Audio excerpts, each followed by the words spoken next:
아시죠? 반갑습니다. 잘 오셨습니다. 반갑습니다.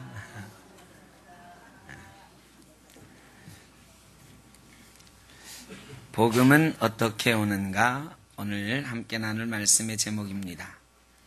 지난주에 사도 바울이 다른 복음은 없다. 내가 전한 복음 예수 그리스도로 말미암아 우리는 구원받는다.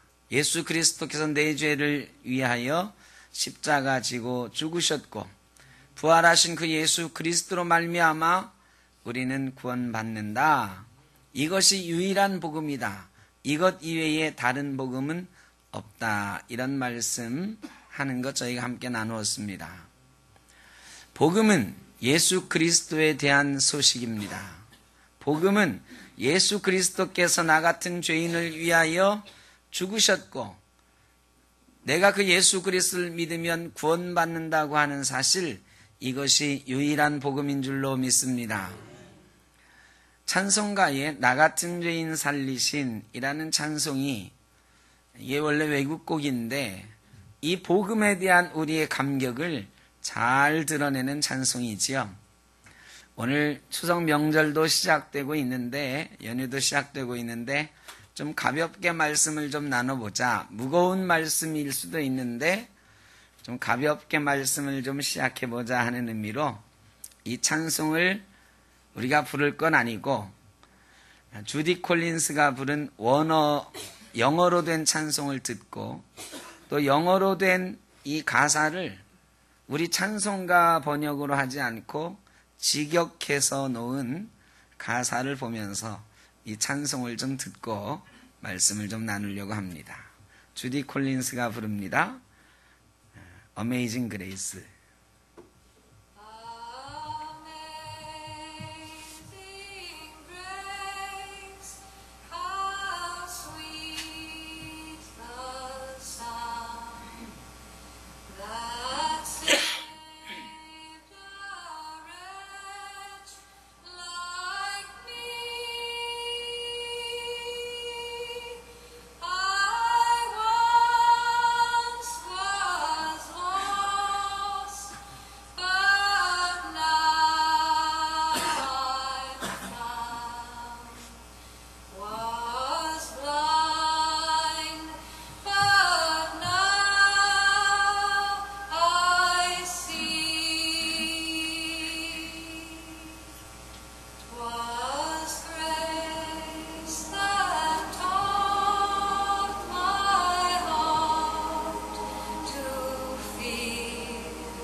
참 감격적인 찬송이지요. 예수님께서 나 같은 죄인을 위해서 십자가에 못 박혀 죽으셨고 그 예수를 믿기만 하면 나 같은 죄인이 다시 생명을 얻고 영원한 하나님 나라에서 영원토록 주 찬송하리라. 아름답고 귀한 복음입니다. 바울이 이런 복음을 전하니까 유대주의자들이 와서 아니다. 바울이 전한 복음은 반만 맞았다. 예수를 믿고 할례도 받고 안식일도 지키고 율법도 지켜야 완전히 구원받는다. 이런 이야기를 했습니다. 바울이 그렇게 전하지 않았는데 그러니까 바울을 폄하하기 위해서 바울에 대해서 몇 가지 깎아내리는 이야기들을 합니다. 바울은 복음을 직접 받은 사람이 아니다. 바울은 간접적으로 복음을 전해 들은 사람이다. 첫째로 복음은 예루살렘에 가야 들을 수 있는 거다. 예루살렘에 있는 사도들에게 예루살렘 교회에서 배워야 예수님에 대해서 알 수 있는 거다. 바울은 예루살렘 교회의 사람이 아니다. 우리는 바로 그 예루살렘 교회에 속한 사람이다. 두 번째로는 바울은 사도들에게 복음을 배운 사람이 아니다. 사도들에게 그냥 얼치기로 잠깐 들은 복음 가지고 전에 배운 것이다. 그걸 침소봉대에서 자기가 사도들에게 조금 배운 것 가지고 뭔가 대단한 것인 양 써먹는 것이다. 세 번째로는 바울이 이곳저곳 떠돌아다니다가 이 교회들에서 예수님에 대해서 말하는 것을 전해 듣고 그거 짜깁기 해가지고 짜깁기 해서 사람들에게 복음이랍시고 전하는 거다. 바울은 이류다. 우리가 진짜 사도들에게서 복음을 배운 사람이고 교회의 핵심이다. 우리말이 진짜다. 바울은 상상 속에서 막 복음을 만들어낸 사람이다. 뭐 이런 식으로 바울의 복음을 폄하하는 거예요. 그거에 대해서 대답하는 바울의 말이 오늘 본문 말씀입니다. 예루살렘에서 복음이 나온다고 하는데 복음은 사람에게서 나는 것이 아니고 하나님에게서 난 것이다. 내가 예루살렘에서 복음을 전해 들었다고 하는데 내가 예루살렘에 가기 전에 예수를 만났다.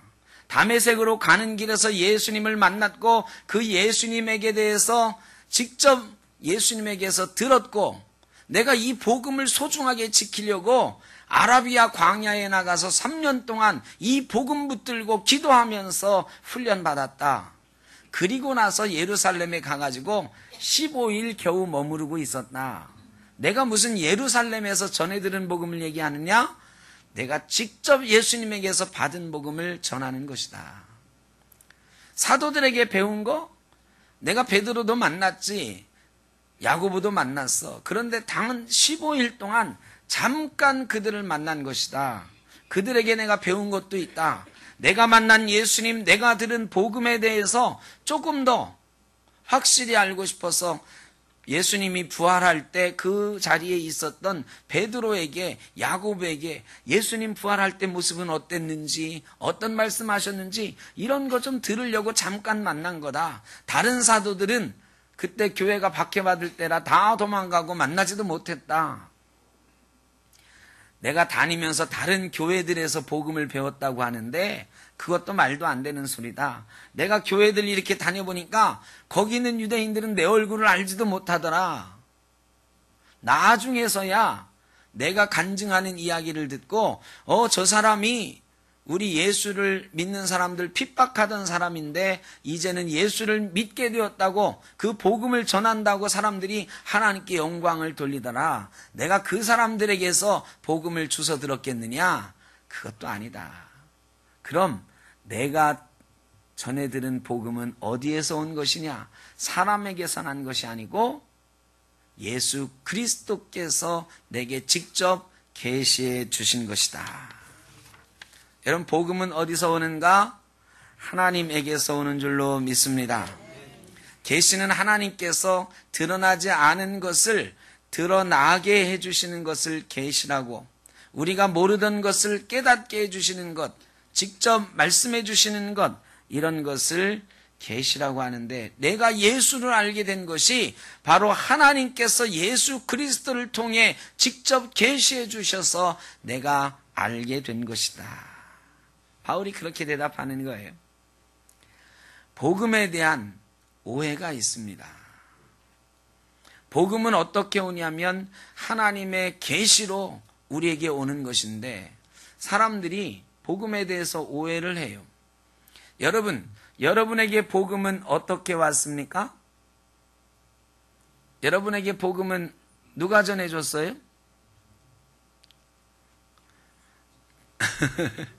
나에게 복음을 전해주신 분이 누군지 기억이 안 나십니까? 어떤 권사님일 수도 있고, 또 모태신앙인 경우는 부모님에게서 복음을 전해받았을 수도 있어요. 그래서 우리는 그래요. 나는 어머님 때문에 예수 믿게 됐다. 나는 어떤 권사님 때문에 예수 믿게 됐다. 이모님 때문에 예수 믿게 됐다. 나는 중학교 때 어느 친구가 예수 믿자고 그래서 그 친구 손에 붙들려서 예수 믿게 되었다. 나에게 복음을 전해준 사람은 부모님이다, 이모님이다, 권사님이다, 친구다. 이렇게 얘기를 하죠. 그런데 이 말은 정확하게 말하면 틀린 말이에요. 우리에게 복음을 전해주신 분은 바로 하나님이신 줄로 믿습니다. 하나님께서 성령으로 말미암아 내 마음속에 예수 그리스도를 알게 하시고 내가 예수 그리스도를 구주로 고백하게 하신 거예요. 고린도서 12장 3절에 보면 누구든지 성령으로 말미암지 않고는 예수를 주라 할 자가 없느니라 그랬어요. 성령께서 우리를 예수 그리스도를 알게 하시고 성령께서 예수 그리스도를 구주라고 고백하게 하시는 줄로 믿습니다. 복음은 사람에게서 난 것이 아니요 하나님에게서 온 것이다. 사도 바울의 그 고백이 바로 우리의 고백되기를 간절히 바랍니다. 그리스도와 믿음의 지식은 전적으로 하나님의 선물입니다. 사람을 통해 왔어도 하나님께서 선물을 준비하신 것입니다. 여러분, 선물을 내가 누구에게 전해주라고 누군가에게 부탁을 하잖아요. 그래서 그 선물이 전달이 됐어요. 그 선물은 누가 준 겁니까? 전달해 준 사람이 준 건가요? 내가 준 건가요? 선물을 준비한 사람이 준 것입니다. 이 복음을 준비하신 분은 하나님이십니다. 복음을 우리에게 전해주신 분도 누구를 통해, 목사를 통해서 했어도, 권사님을 통해서 했어도, 장님을 통해서 했어도, 우리 부모님을 통해서 했어도 복음을 준비하시고 우리에게 전해주신 분은 하나님이신 줄로 믿습니다. 하나님께서 성령으로 우리의 마음을 감동시키셔서 그의 아들 예수 그리스도를 계시해 주셨기 때문에 우리가 예수님을 만나게 된 것입니다.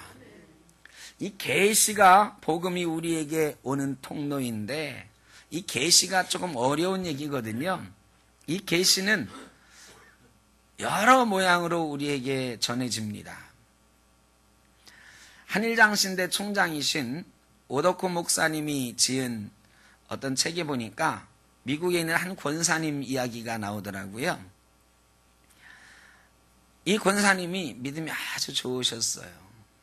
교회가 어려우니까 교회에다가 권사님이 헌금을 하셨는데 6만 달러를 헌금을 하셨어요. 6만 달러면 우리 돈으로 한 7천만 원 가까이 되잖아요. 큰 돈이죠. 그런데 아낌없이 교회를 위해서 기쁜 마음으로 헌금을 하셨어요. 그런데 이 미국 교회들은요, 막 불일 듯 모였다가도 작은 일로 막 찢어지고 그래요. 뿌리가 없으니까. 이민교회의 특징이 막 깨지고 흩어지고 하는 걸 자주 하거든요. 이 권사님 교회도 불행하게도 쪼개지게 됐어요. 분쟁이 있어가지고 쪼개지게 됐는데, 권사님이 그 교회에 남는 사람이었으면 좋은데 불행하게도 떠나게 되었습니다.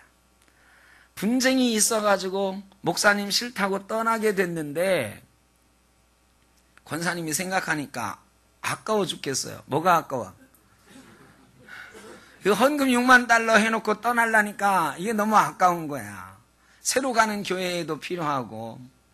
그래서 목사님을 찾아가가지고, 목사님, 내가 교회를 떠나게 됐는데 저쪽 교회도 필요하니까, 우리가 개척하려고 하는 교회도 필요하니까 내가 헌금한 6만 달러 다시 주세요. 그래서 야, 이거 줘야 돼 말아야 돼?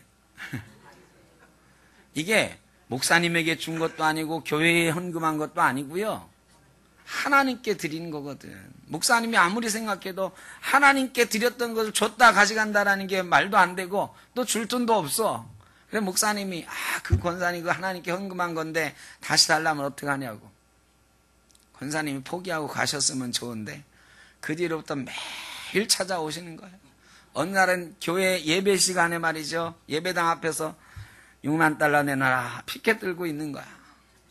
빚쟁이들보다 더 독하게 막 그 6만 달러 내놓으라고 목사님을 못 살게 구는 거예요. 이렇게 하면 목사님이 귀찮아서 내놓겠지. 근데 목사님은 어떻게 해요?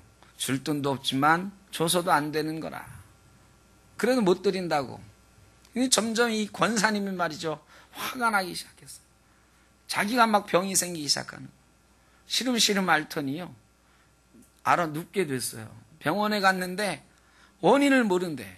원인은 없는데 자꾸 시름시름 앓다가 권사님이 죽게 돼, 나 일하다 죽는다 이 생각이 드는 거야. 나 일하다 죽지 하는 순간 머리를 꽝 때리고 지나가는 생각이 있어요. 무슨 생각? 내가 벌 받았다. 왜 벌 받아요? 하나님께 줬다가 내놓으라고 했다. 벌 받았다. 깨달았어. 그 뒤로 무릎 꿇고 권사님이 기도하는 거예요. 하나님 죄송합니다. 내가 하나님께 드렸던 헌금 다시 내놓으라고 그래서 내가 벌 받았습니다. 죄송합니다. 그때부터 신기하게도 이 권사님 병이 조금씩 차도를 보이더니 일어나셨다. 그러면서 오덕호 목사님이 그런, 이게 계시다. 계시는요, 환상으로 때로 옵니다. 때로는 하나님께서 우리에게 꿈속에 말씀하시기도 합니다. 그런데 이런 사건을 통해서도, 우리가 겪는 어떤 사건을 통해서도 계시가 오기도 하는데, 숨겨져 있던 하나님의 뜻을 알게 하는 것, 이게 계시라는 거예요. 복음은 맨 처음에 우리에게 숨겨져 있었어요. 저와 여러분에게도 복음은 맨 처음에 숨겨져 있었습니다. 예수 그리스도께서 우리의 구세주라는 거 내가 부모님에게 들었다고 해서 내가 아는 게 아니거든요. 내게 숨겨져 있던 복음이 어느 순간인가 하나님께서 주시는 성령으로 내 마음속에 감동이 있어서 내 마음속으로 믿어지는 순간, 이게 바로 계시의 순간이다. 복음은 계시로 말미암아 우리가 깨닫게 되는 것인 줄로 믿습니다. 바울이 그거 하는 거예요. 사람에게서 온 게 아니다. 사도들에게 배운다고 해서 예수가 알게 되는 게 아니다. 하나님이 계시로 나에게 예수 그리스도를 알려주신 것이다. 복음은 전적인 하나님의 선물입니다. 내가 태어나기 전부터 나를 택정하시니가 나에게 주신 선물이라고 사도 바울이 고백하잖아요. 하나님께서 태초부터 우리를 위해서 준비하셨던 선물, 그것이 바로 복음이요 예수 그리스도인 것입니다. 그 선물이 성령의 역사를 통하여 계시로 우리에게 전해진 것입니다. 하나님이 구원의 주체이시고 우리는 구원의 대상이에요. 우리가 누군가 복음을 나에게 알려주는 그런 존재가, 깨닫게 하는 존재가 아니에요. 목사가 설교한다고 해서 복음이 깨달아지는 거 아니에요. 제가 말을 할 때에 성령께서 이 말씀과 같이 움직이시고 우리의 마음에 계시하실 때에 이 말씀이 깨달아지고 이것이 복음으로 우리에게 와닿는 줄로 믿습니다. 종교가 말이죠, 우리가 종교를 가지고 있잖아요. 우리의 종교는 뭐죠? 기독교죠. 그리스도교예요. 이 그리스도교는 하나님이 만드신 걸까요? 사람이 만드신 걸까요? 하나님이 만드신 거죠. 하나님이 예수를 이 땅에 보내셔서 예수 그리스도께서 우리를 위해 죽으시고 부활하시고 그 예수를 믿는 사람들이 모이면서 교회가 시작됐고 그것이 기독교가 된 거죠. 시작은 하나님이 하셨어요. 그런데 지금의 기독교는 하나님이 시작하신 이 기독교와 같은 것일까요? 다른 것일까요? 이 질문에 대해서 우리가 심각하게 한번 생각을 해봐야 돼요.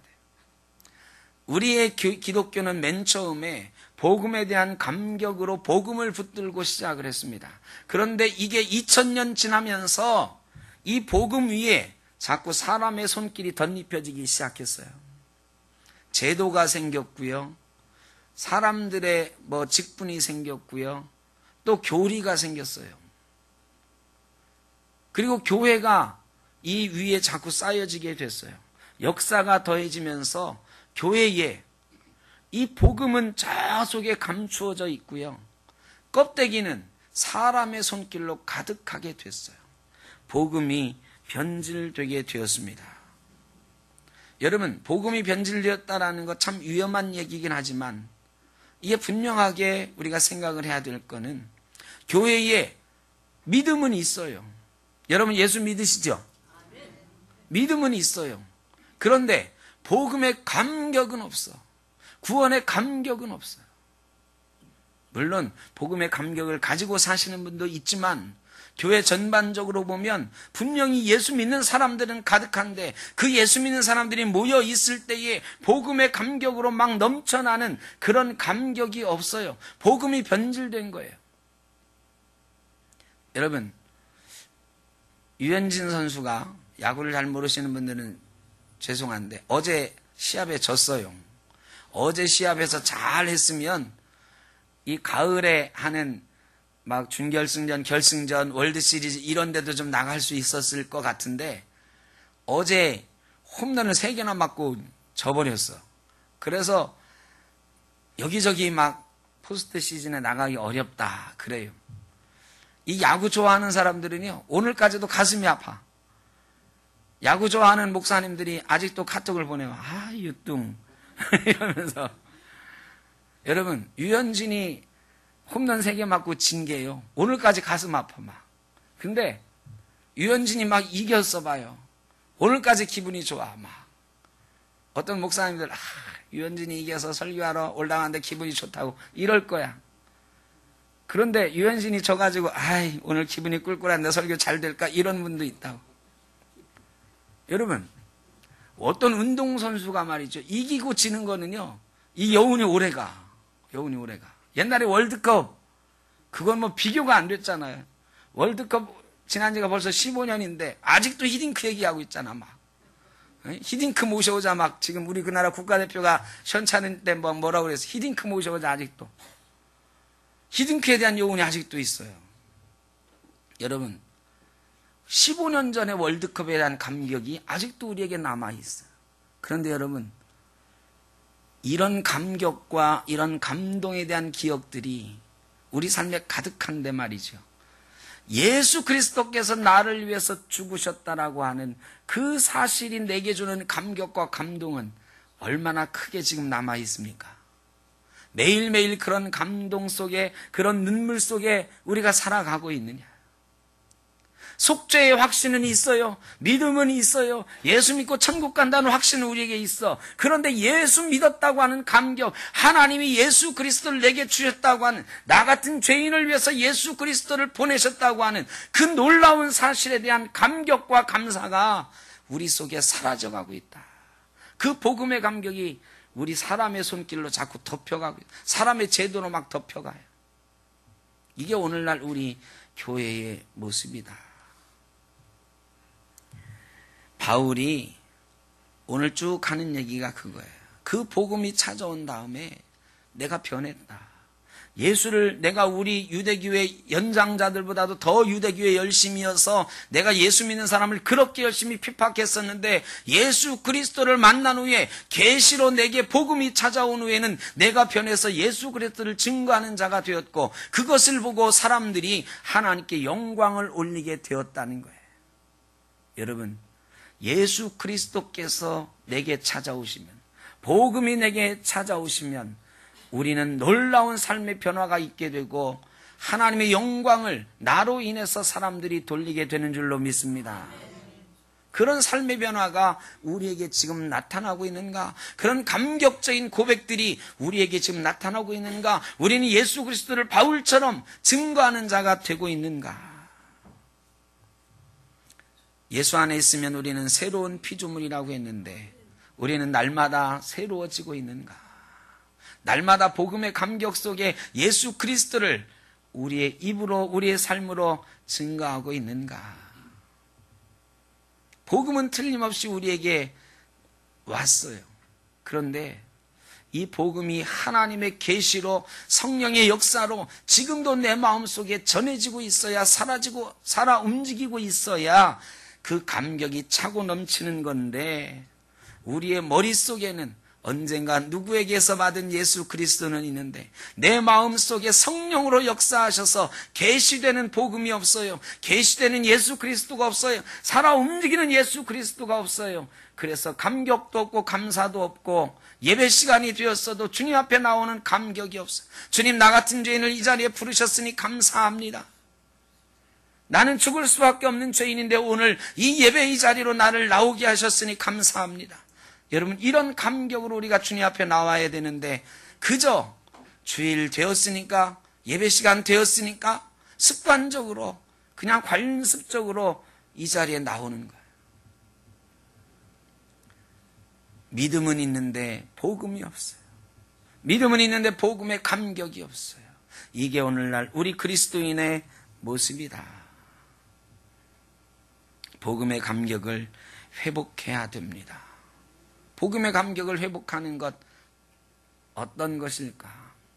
스펄전 목사님, 우리 기독교 역사상 가장 위대한 설교자라고 하는 스펄전 목사님이요, 어느 날 설교를 준비하다가 말이죠, 저도 스펄전 목사님의 설교집을 가지고 있는데요, 대단합니다. 책이 이렇게 두꺼운 책인데 그 안에 설교가 서너 편밖에 없어. 설교 한 편이 막 60페이지씩 되고 막 그래요. 그런 설교를 써내려가는 거예요. 근데 막 설교를 그날도 쓰다가요, 그날도 예수님의 십자가에 대해서 이제 설교하려고 막 쓰는데 문득 말이에요, 펜을 막 돌리다가 가슴에 충격이 확 찾아왔어. 내가 지금 예수 그리스도의 십자가에 대해서 설교하려고 예수 그리스도의 십자가에 대해서 이렇게 원고를 쓰고 있는데요, 그냥 막 머리로 설교 원고는 쓰고 있는데 내 마음에 감동이 없는 거예요. 스펄전 목사님 마음에 감동이 없는 거예요. 가슴을 치면서 스펄전 목사님이 내가 지금 예수 그리스도의 십자가에 대해서 설교를 하려고 예수 그리스도의 십자가에 대해서 쓰고 있는데 내 마음은 왜 이렇게 감동이 없는 것인가? 펜을 내려놓고요, 예배당으로 들어가서 십자가 앞에 무릎 꿇었어요. 주님, 죄송합니다. 제가 설교는 하고 있는데 예수 그리스도의 십자가는 잊어버리고 살았습니다. 십자가의 감동은 없이 살았습니다. 눈물을 흘리면서 회개하고 다시 설교했다. 여러분, 설교자도 마찬가지나 설교를 듣는 사람도 예배하는 사람도 십자가에 대한 이야기를 무수히 우리가 듣고 있지만 그 십자가 앞에 무릎 꿇고 시작하는 마음이 우리에게 있느냐? 여러분, 복음의 감격을 회복하려면 십자가로부터 다시 시작해야 되는 줄로 믿습니다. 여러분, 다른 데로 갈게요. 십자가로 나가야 됩니다. 십자가의 예수 그리스도의 보혈의 공로, 예수 그리스도께서 십자가 지고 계시는 이 사실, 그 사실로부터 우리의 인생을, 우리의 마음을 새롭게 시작해야 되는 줄로 믿습니다. 스텐버그라고 하는 독일의 어떤 화가가 있었어요. 스텐버그이 유럽의 화가들이 대개 그러는 것처럼 성화를 몇 개 그렸어요. 그냥 습관적으로 나도 화가인데 예수님에 대해서 좀 그려야지 하고 십자가에 달리신 예수 그리스도를 그려가지고요, 그냥 자기 화실의 한쪽에다가 이렇게 세워놨어요. 그 아무 생각 없이 그냥 일반 화가들이 다 하는 것처럼 그림을 그려놓고 세워놨어요. 그 그림을 매일 보면서도 그냥 스쳐 지나가요.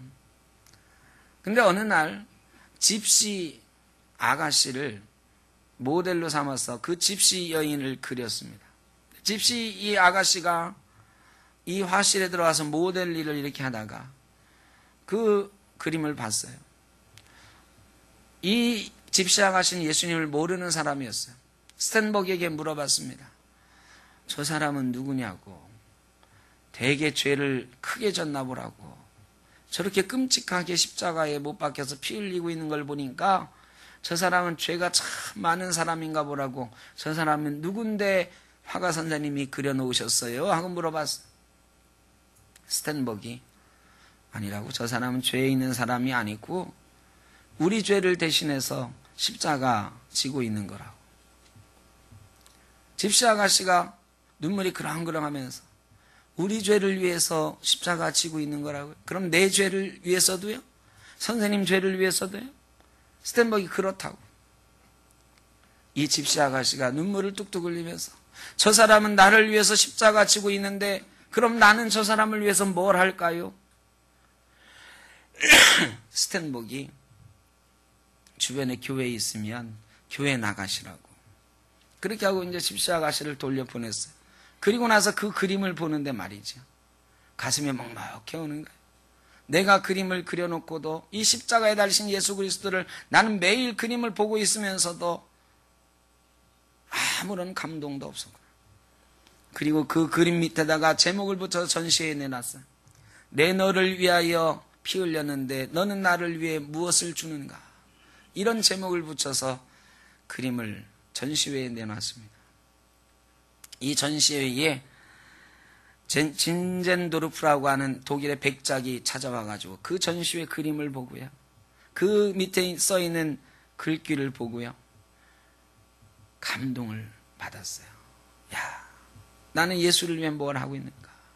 예수님은 나를 위해 십자가 지고 계시는데 나는 주님을 위해 뭘 하고 있는가? 큰 부자였던 그가요. 재산을 다 팔았어요. 그리고 모라비안 선교회에 자기 재산을 다 헌납했어요. 이 수도사들의 선교회가, 모라비안 선교회가 다 망해가고 있었는데요. 이 진젠도르프의 헌금을 받아서 다시 살아났습니다. 진젠도르프도 그 모라비안 선교회의 선교사가 되었습니다. 그리고 모라비안 선교사들이 세계 곳곳에 나가서 예수를 증거하기 시작했어요.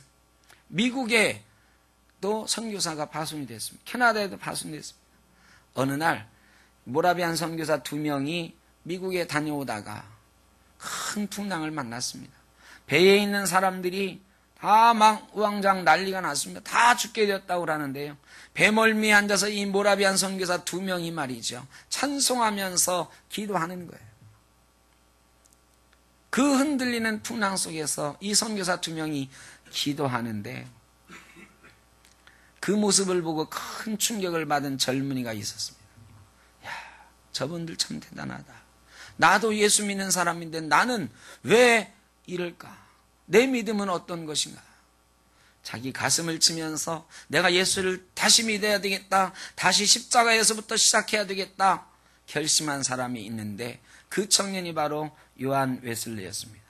그리고 영국에 돌아가서 요한 웨슬레가 바로 복음으로 돌아가자, 성령으로 돌아가자, 십자가로 돌아가자 경건주의 운동을 시작하죠. 그리고 영국의 부흥이 시작되었습니다. 여러분, 한 집시 여인의 십자가를 보고 흘린 눈물이 역사를 바꿔놓은 것입니다. 여러분, 우리 기독교가 역사를 바꿉니다. 예수 믿는 사람들이 역사를 바꿔요. 그런데 사람이 많아진다고 역사가 바뀌어지는 것이 아닙니다. 교회가 많아진다고 역사가 바뀌는 것은 절대 아닙니다. 우리 교회가 커진다고 해서 역사를 바꿀 수 있는 게 절대로 아닙니다. 역사는 예수 그리스도의 십자가 앞에서 흘리는 눈물이 역사를 바꾸는 줄로 믿습니다. 여러분, 우리에게 무엇이 필요할까요? 우리 삶을 바꾸는데 무엇이 필요할까요? 우리 교회가 부흥하는데 무엇이 필요할까요? 여러분, 이것도 필요하고 저것도 필요하고 돈도 필요하고 헌금도 필요하고 여러분의 헌신도 필요하고 전도하는 일도 필요하고 전도제도 필요하고 여러 프로그램도 필요합니다. 여러분, 그런데 그런 것보다 더 중요한 것이 있어요. 십자가 앞에서 눈물을 흘리는 복음의 감격이 있어야 되는 줄로 믿습니다. 여러분, 새로 시작해야 됩니다. 이 옥길지구에서 우리는 무엇으로 새로 시작할까? 이 좋은 성전으로 시작할까? 전도하는 것으로 시작할까? 이것도 있어야 된다, 저것도 있어야 된다, 많이 말할 수 있지만 여러분, 무엇보다도 먼저 우리에게 복음이 있어야 되는 줄로 믿습니다. 복음의 감격이 있어야 됩니다. 우리는 십자가에서 다시 시작해야 됩니다. 십자가의 예수 그리스도를 다시 볼 수 있어야 되고, 십자가의 예수 그리스도 붙잡고 다시 무릎 꿇고 눈물 흘리는 것으로부터 우리의 복음의 역사가 새로 시작될 줄로 믿습니다. 뭔가 더 있어야 된다고, 할례가 있어야 된다고, 안식일이 있어야 된다고 주장하는 유대주의자들처럼 우리 교회에 뭐가 더 있어야 된다, 우리가 이 역사를 바꾸려면, 큰 교회가 되려면, 부흥하려면 뭐가 있어야 된다. 여러분, 그런 것 얘기하지 마십시오. 그런 것 다 내려놓고 무엇보다도 먼저 저와 여러분이 십자가 붙들고 다시 시작해야 되는 줄로 믿습니다. 십자가 구원의 감격이 우리에게 있으면, 그 복음의 역사가 있으면 우리에게 놀라운 변화가 있고, 모든 사람들이 우리를 보고 하나님께 영광 돌리게 될 줄로 믿습니다. 우리 샘톡교회를 보고 하나님께 영광 돌리게 될 줄로 믿습니다. 우리 교회는 복음의 감격이 있는 교회, 십자가의 구원의 감격이 있는 교회, 그런 교회와 성도 되기를 간절히 바랍니다. 기도하겠습니다. 사랑의